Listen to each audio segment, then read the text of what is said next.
যেন তেন লোক নন, মানুষরূপী জাদুকর। প্রতারণার বিস্ময়কর কৌশলে বহু মানুষকে সর্বশান্ত করা প্রতারক শেখ মোহাম্মদ শাহাবুদ্দিন ওরফে জাদুকর অবশেষে গ্রেপ্তার হয়েছেন যশোর জেলা গোয়েন্দা বাহিনীর জালে। তার বিরুদ্ধে যশোর আদালতে প্রতারিতদের বিভিন্ন প্রতারণা মামলায় ৫টি গ্রেপ্তারি পরোয়ানা ছিল।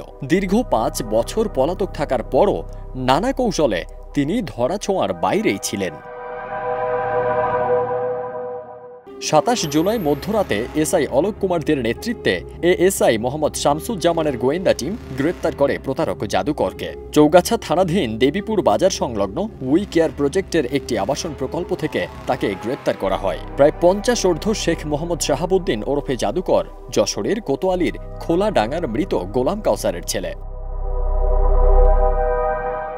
তার জাদুকরী প্রতারণায় কামানো উপার্জনে যশোরের ধর্মতলার পাল বাড়ির মোড়ে তৈরি করেছেন একটি দৃষ্টিনন্দন বহুতল ভবন।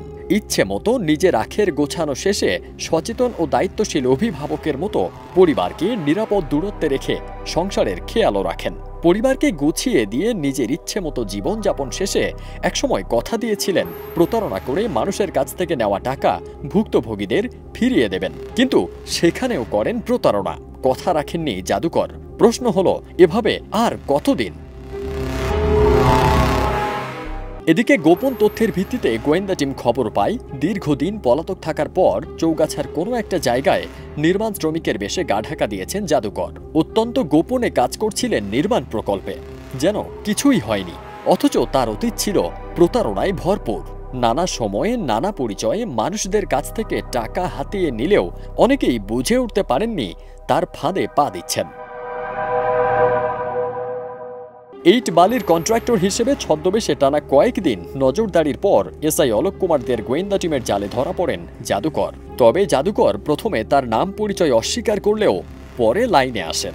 প্রতিটি মুহূর্তে চতুরতার কৌশল বদলাতে থাকেন জাদুকর, ফলে তাকে শনাক্ত করে গ্রেপ্তার করতে ব্যাপক বেগ পেতে হয় গোয়েন্দা বাহিনীকে। ডিবি জানিয়েছে, তথ্য প্রযুক্তি ও নির্ভরযোগ্য সোর্সের সহায়তায় বহু মামলার আসামি প্রতারক শেখ মোহাম্মদ শাহাবুদ্দিন ওরফে জাদুকরকে আদালতে হাজিরের জন্য আইনানুগ ব্যবস্থা প্রক্রিয়াধীন। ফারদিন সানি, দেশ রূপান্তর।